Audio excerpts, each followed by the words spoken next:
সে হৃদয়ে থাকে কলিজা, হৃৎপিণ্ড এবং নানা অঙ্গ প্রত্যঙ্গ, কিন্তু চরমোনাই পীর সাহেবদের হৃদয়ে একটাই জিনিস পাওয়া যায়, তা হচ্ছে হিংসা। বিজ্ঞান বলে একজন মানুষ মিনিটে প্রায় 150টির মতো শব্দ উচ্চারণ করতে পারে, কিন্তু মজার ব্যাপার হলো চরমোনাই পীর সাহেবরা যখনই মাইক হাতে নেন তখন তাদের স্পিড মিটার 150 থেকে 180-র উপরে উঠে যায়, যার সবটুকুই ব্যয় হয় জামাত ইসলামের বিরুদ্ধে। আসসালামু আলাইকুম রহমতুল্লাহি ওয়া বারাকাতুহু।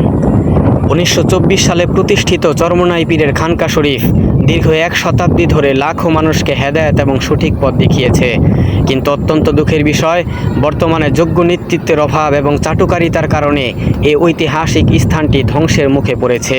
অথচ নেতৃত্বকে কেবল বংশানুক্রমিক না রেখে যদি ক্ষুধাভীতি ও যোগ্যতার ভিত্তিতে সঠিক মানুষের হাতে তুলে দেওয়া হতো, তাহলে এই পবিত্র স্থানটিকে আজ এমন সংকটের মুখোমুখি হতে হতো না।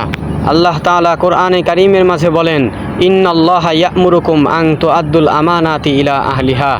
নিশ্চয়ই আল্লাহ তোমাদের নির্দেশ দিচ্ছেন যে তোমরা যেন আমানত অর্থাৎ দায়িত্ব তার যোগ্য লোকের কাছে হস্তান্তর করো।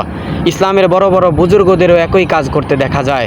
হজরত খাজা মঈনুদ্দিন চিশতি রহমাতুল্লাহি আলাই এবং হজরত আশরাফ আলী থানবী রহমাতুল্লাহি আলাই নিজের পরিবারের কাউকে পীর না বানিয়ে যোগ্যতা ভিত্তিক একজন ব্যক্তিকে খানকার দায়িত্ব দিয়েছিলেন, কিন্তু চরমোনাই খানকায় যোগ্যতা থাকুক বা না থাকুক বংশানুক্রমিক নিয়মে পিতার পর সন্তানকে এই দায়িত্ব দেওয়া হচ্ছে, যার ফলে এক সময়ের জমজমাট ও হেদায়েতের আলো ছড়ানো এই দরবারটি আজ অসংখ্য মানুষের হাসির খোরাকে পরিণত হয়েছে। ইসলামী দৃষ্টিকোণ থেকে একটি খানকার দায়িত্ব হলো সমাজ ও শিক্ষা কেন্দ্রিক কার্যক্রম পরিচালনা করা, আল্লাহর স্মরণে মানুষকে মুক্ত করা, দারিদ্রদের সেবা করা ও ইসলামী আদর্শ প্রচার করা। কিন্তু অত্যন্ত দুঃখের বিষয় বর্তমান চরমোনাই পীর সাহেবরা এসব দায়িত্ব উপেক্ষা করে কেবল জামাত ইসলামের বিরোধিতাতেই মনোযোগ দিচ্ছেন। বিজ্ঞান বলে একজন মানুষ মিনিটে প্রায় 150টির মতো শব্দ উচ্চারণ করতে পারে, কিন্তু মজার ব্যাপার হলো চরমোনাই পীর সাহেবরা যখনই মাইক হাতে নেন তখন তাদের স্পিড মিটার 150 থেকে 180-র উপরে উঠে যায়, যার সবটুকুই ব্যয় হয় জামাত ইসলামের বিরুদ্ধে।